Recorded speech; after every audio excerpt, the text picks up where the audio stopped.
Olá, pessoal! Vamos falar um pouco para vocês sobre a Comissão Interamericana de Direitos Humanos. A nossa equipe é formada por Cíntia Moraes Martins, Rosângela Ferreira dos Santos, Rosimari Ferreira Santos. Vou começar com um pouco de história. A CIDH é um órgão principal e autônomo da Organização dos Estados Americanos, OEA, encarregado da promoção e proteção dos direitos humanos no continente americano.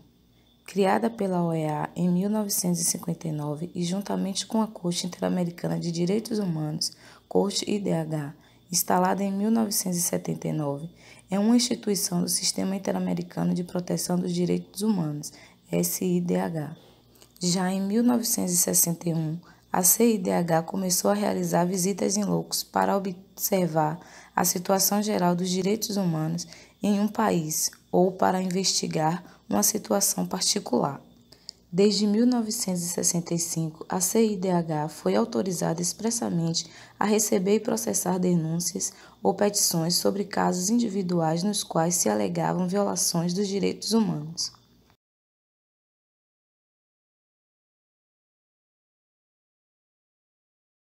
Elaboramos um organograma para facilitar o entendimento com relação à estrutura. A CIDH faz parte da OEA, assim como Assembleia Geral, reunião de consultas de Ministério das Relações Exteriores, conselhos, comissão jurídica, secretaria-geral, conferências especializadas, organismos especializados, outras entidades estabelecidas pela Assembleia Geral. Podemos observar nos quadros abaixo detalhes para compreender melhor.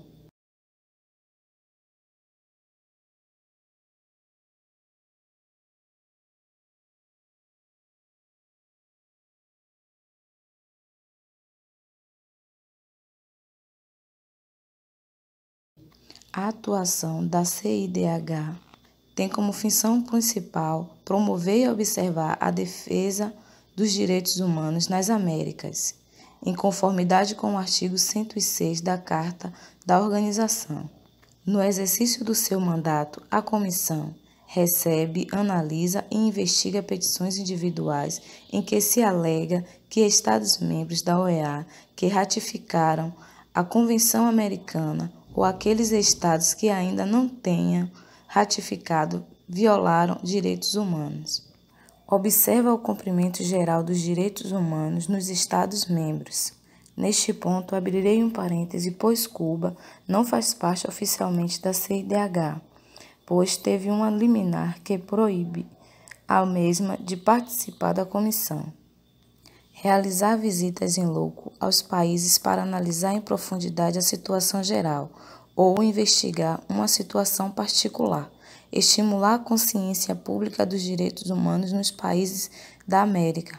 Organizar e promover visitas, conferências e seminários com diversos tipos de representantes de governo, instituições acadêmicas, organizações não governamentais e outros, a fim de divulgar informações e fomentar o conhecimento sobre o trabalho do Sistema Interamericano de Direitos Humanos.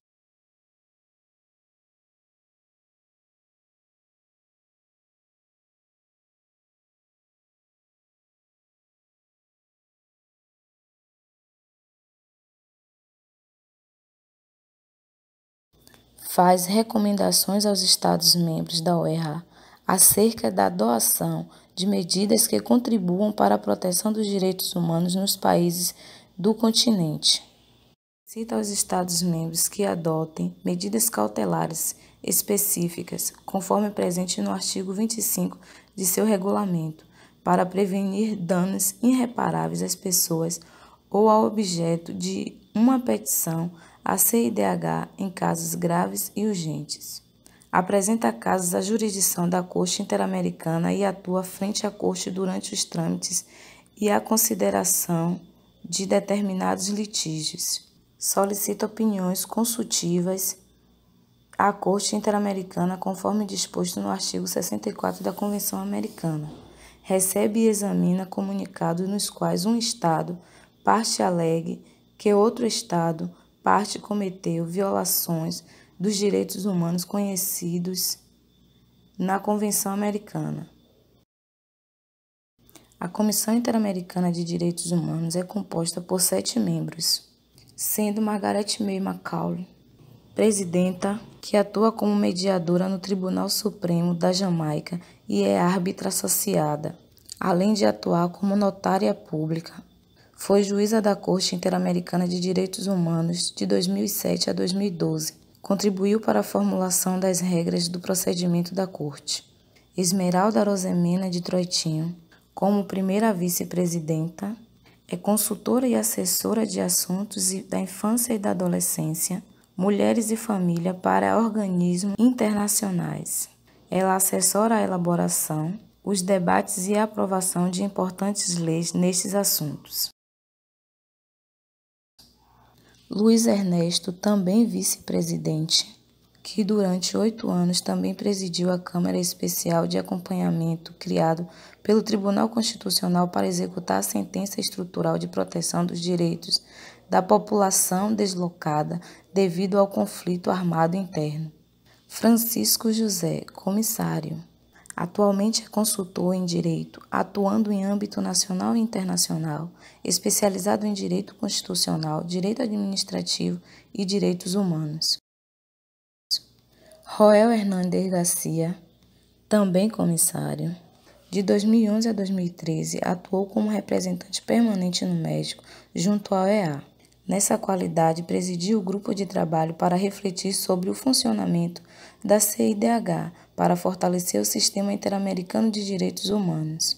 Antônio Reola Nogueira, comissária, foi consultora de organizações internacionais e assessora principal do ex-secretário-geral da OEA entre 2006 e 2011. Atuou na área relacionada à infância, diversidade sexual e instituições de direitos humanos, povos indígenas, prisões políticas, torturas e etc. Flávia Piovessa foi secretária especial de Direitos Humanos no Brasil e presidente da Comissão Nacional para a Erradicação do Trabalho Escravo. É autora de inúmeras publicações, prestou consultoria para a Organização Internacionais É Cidadã do Brasil. O âmbito de proteção da CIDH é encarregado da promoção e proteção dos direitos humanos no continente americano. Violações dos direitos humanos reconhecidos, conforme o caso, na Declaração Americana dos Direitos e Deveres do Homem, na Convenção Americana sobre Direitos Humanos, Pacto de San José da Costa Rica, no Protocolo Adicional à Convenção Americana sobre Direitos Humanos. Na matéria de direitos econômicos, sociais e culturais, o Protocolo de San Salvador. No Protocolo à Convenção Americana sobre Direitos Humanos, referente à abolição da pena de morte. Na Convenção Interamericana para prevenir e punir a tortura, o desaparecimento forçado de pessoas e erradicar a violência contra a mulher, em conformidade com as respectivas disposições e com as do Estatuto da Comissão e do presente regulamento.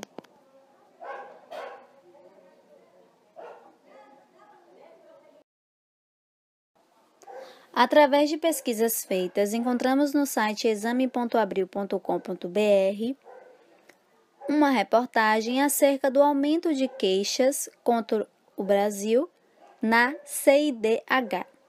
Cerca de 131 cidadãos afirmam ser vítimas de violações aos seus direitos essenciais e que sustentam não ter recebido uma resposta das autoridades nacionais. Através de dados e estatísticas, conseguimos observar o grande grau de oscilação entre 2011 a 2017, no que tange as petições pendentes e no que tange as petições pendentes e casos a serem analisados. De 2008 a 2017, houve um crescimento. Esses dados comprovam o que foi dito na reportagem anterior acerca do aumento de queixa contra o Brasil na CIDH.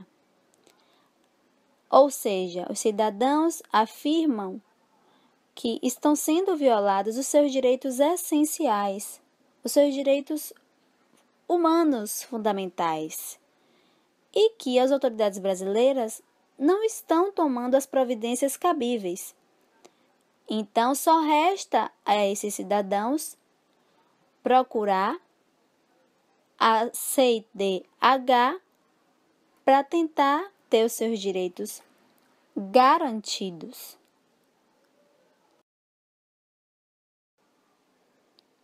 É através da Corte Interamericana de Direitos Humanos que muitos casos concretos, não resolvidos nas esferas nacionais, são sentenciados de forma a beneficiar a parte que sofre a violação do seu direito essencial. Vamos relatar de forma breve o caso concreto da Fazenda Brasil Verde, o caso 12.066. A petição é apresentada à CIDH pela Comissão Pastoral da Terra, doravante denominada CPT, e o Centro pela Justiça e o Direito Internacional, doravante denominado CEGIL. O caso: trabalhadores da Fazenda Brasil Verde contra a República Federativa do Brasil. Refere-se à suposta prática de trabalho forçado e servidão por dívidas na Fazenda Brasil Verde, localizada no estado do Pará, atribuível ao estado, pois teve conhecimento da existência destas práticas em geral, e especificamente na Fazenda Brasil Verde desde 1989.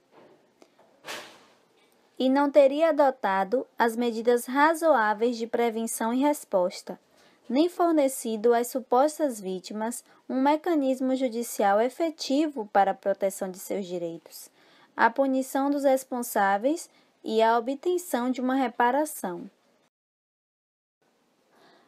Logo, a comissão chegou à conclusão de que o Estado era responsável internacionalmente pela violação do direito a não ser submetido à escravidão e ao tráfico de pessoas, discriminação estrutural histórica em razão da posição econômica dos 85 trabalhadores, violar as garantias judiciais de devida diligência e de prazo razoável, violar o direito à proteção judicial, violações aos direitos à personalidade jurídica, à vida, à integridade e à liberdade pessoal, as garantias e as proteções judiciais.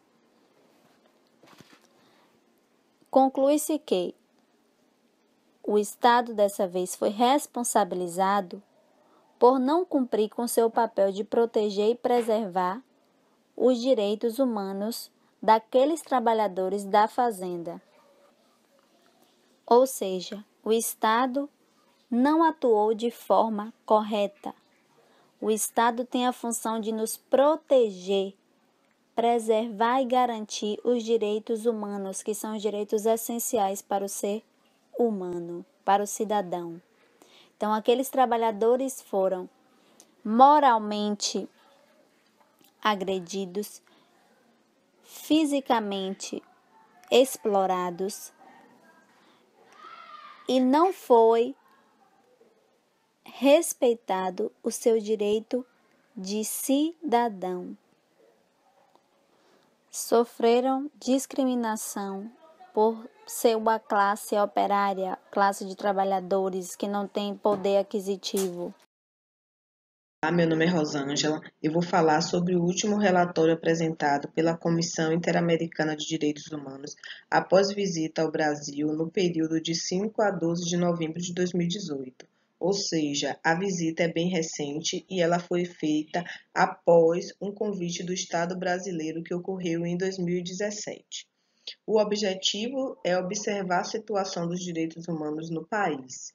A última visita já tem bastante tempo, ocorreu em 1995. A delegação que esteve no Brasil manteve reuniões com autoridades nacionais, tais como o Ministério dos Direitos Humanos, o STF, o Ministério das Relações Exteriores, como também outras autoridades de diferentes poderes, como os municípios e os estados, e representantes das organizações e sociedade civil.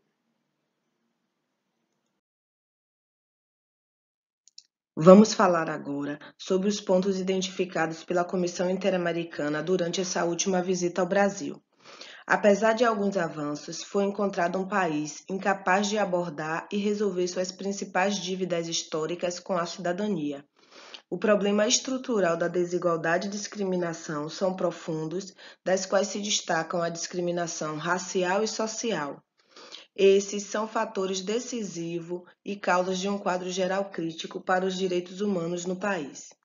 Em matéria de capacidade do Estado, a CIDH expressa uma profunda preocupação que as recentes medidas de austeridade fiscal, e aqui a gente abre um parêntese para falar sobre a PEC 241 ou PEC 55, que congela os gastos do governo, estabelece um teto para os gastos do governo pelos próximos 20 anos, sendo revisionada daqui a 10 anos para verificação de sua eficácia.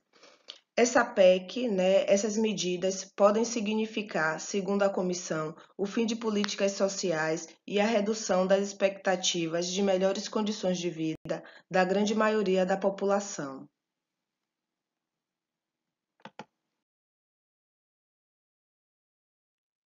Daremos continuidade ao relatório ao observar, segundo o item 4, que a exclusão social, a falta de acesso à justiça, a fragilidade de serviços públicos são todos limitantes das condições de desenvolvimento do país e da situação crítica de acesso aos direitos humanos para a maior parte da população. O princípio da progressividade, observado nesse item 5, não é apenas uma chamada de atenção a um preceito convencional de valor legal para o Brasil. É, acima de tudo, necessário que a consciência da sociedade brasileira e internacional de que as mais graves violações aos direitos humanos observadas no país, tais como a ampliação da violência no campo e na cidade, o aumento de assassinatos de defensores dos direitos humanos, especialmente os defensores da terra e do meio ambiente, as agressões crescentes aos defensores de direitos humanos das minorias, bem como o risco de retorno do país ao mapa da fome mundial, afetam tragicamente a todos. É bom esclarecer muito, principalmente no contexto atual do Brasil, que os direitos humanos, ele nasceu com o objetivo de conservar o princípio da dignidade humana. E hoje a gente tem umas divergências porque algumas pessoas, por não entenderem o conceito, acreditam que direito humano é direito de bandido. Não, direito humano é direito de gente. É o meu direito, é o seu direito, é o direito de todos nós.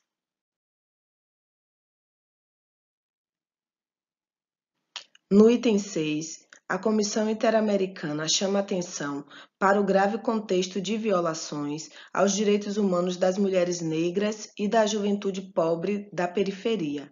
São os pobres e os afrodescendentes aqueles que seguem sendo desproporcionalmente as principais vítimas de violações aos direitos humanos no Brasil.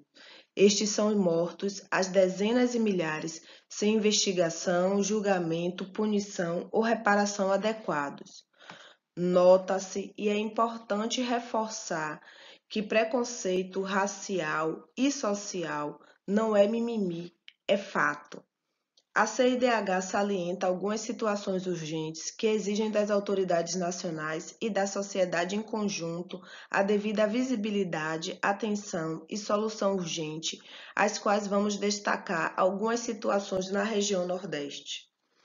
As violências sofridas pela população quilombola, os ataques ao direito à terra, o preconceito étnico-racial e o acesso precarizado à cidadania. Falando sobre casos na região Nordeste, vamos dar um destaque para 2 casos na Bahia. O primeiro, os povos do Quilombo Rio dos Macacos, que enfrentam restrições ao acesso à água e vivem em condições de vida extremamente precárias e insalubres e são vítimas de assassinato e violência sexual. O segundo caso foi a matança ocorrida aqui no Cabula, em Salvador mesmo, também não pode ficar, segundo a Comissão Interamericana, sem uma resposta oficial do Estado. A discriminação e o preconceito recorrentes, e aí a gente amplia o cenário a nível Brasil, difusos e dirigidos com intensidade para a população trans e de toda a comunidade LGBTI, ferindo os direitos e a sua cidadania. Os constantes ataques a defensores de direitos humanos em seu ambiente de atuação e os riscos de enfraquecimento de estruturas e programas ameaçados em função disso. Aqui citamos os assassinatos da vereadora Marielle Franco e de seu motorista Anderson Gomes demonstram, segundo a comissão, claramente o desafio estrutural, expondo a resistência à inclusão de pessoas historicamente marginalizadas nas estruturas de participação política e social.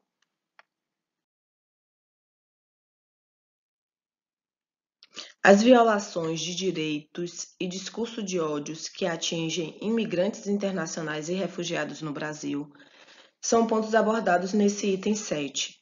Em Roraima, a situação que dificulta e impede maior inclusão social é constantemente agravada por episódios de xenofobia na região. No item 8, damos destaque aos ataques à liberdade de expressão que atinge a imprensa, professores e organizações sociais. Abordamos nesses itens informados pela Comissão Interamericana 8 itens que abordam o muito momento atual. É um momento de reflexão, é um momento propício para a gente observar o princípio da dignidade humana e conservar esse direito. Como todos sabemos, o direito é fruto de conquistas e a vigilância é diária.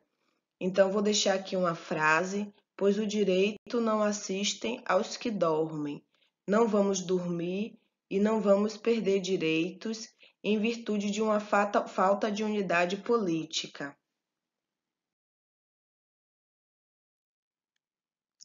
Como foi mencionado no início do relatório, o Brasil também apresentou alguns avanços. Mencionamos a implantação e a consolidação de audiências de custódia em articulação entre os poderes executivo e judiciário, em nível federal e estadual, concretizando uma garantia fundamental já prevista na Convenção Americana de Direitos Humanos. A nova lei também de imigração brasileira, que permitiu uma modernização do regime migratório e de nacionalidade. A substituição em prisão domiciliar para mulheres anteriormente cumprindo prisão provisória gestantes, mães ou que tenham sob sua guarda crianças ou pessoas com deficiência. Destaca-se, igualmente, no contexto de acirradas discussões sobre garantias e liberdades civis no Brasil, dentre elas a liberdade de expressão e opinião, recente decisão do STF, referendando decisão liminar dada por ministra daquela corte, garantindo a liberdade de manifestação e opinião que embasa a liberdade de cátedra nas universidades brasileiras. Abaixo, vamos falar sobre as recomendações dadas pela Comissão Interamericana. Dentre esses desafios, registra-se que, além das violações estruturais e das dívidas históricas não resolvidas, deve-se somar uma percepção sobre o contexto imediato no qual a visita se efetivou. Observamos o alarmante crescimento de um ambiente de discursos que distorcem, desprestigiam e estigmatizam o papel e a função dos direitos humanos para a sociedade. O discurso de tolerância zero, ou mãos duras, na importante luta contra a criminalidade e o crime organizado, podem fortalecer concepções incompatíveis com estandartes internacionais de que os fins podem justificar os meios em matéria de segurança pública. Também alertamos para a possibilidade e risco de se criminalizar os movimentos sociais por meio de ampliação das figuras penais referentes na lei antiterrorismo. Tem sido crescente, nos últimos anos, o número de assassinatos de defensores e defensoras de direitos humanos. As estatísticas comprovam que aumentam a cada ano o número absoluto de defensores executados devido ao exercício de seu papel de ativistas.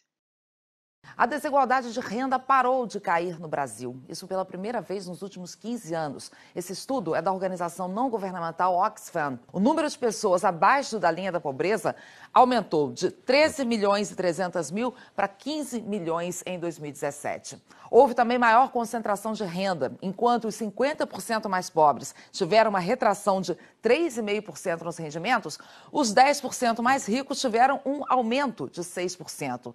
Com isso, o Brasil piorou uma posição no ranking mundial da desigualdade de renda, passando a ser o 9º país mais desigual. Pela primeira vez em 23 anos, a renda das mulheres caiu em relação à dos homens. Olha aqui, em 2016, nós ganhávamos 72% do que ganhavam os homens e no ano passado esse número aí caiu para 70%. A renda dos negros também encolheu, caiu de 57% para 53%. Antes de agradecer, é importante falar que esse relatório provoca uma importante reflexão sobre a atual conjuntura nacional, ao qual nos deparamos diariamente e qual houve seu grande ápice no período eleitoral. Independente de partido, que tenhamos força para lutar por aquilo que é justo, para respeitar os direitos tão duramente conquistados. Muito obrigada.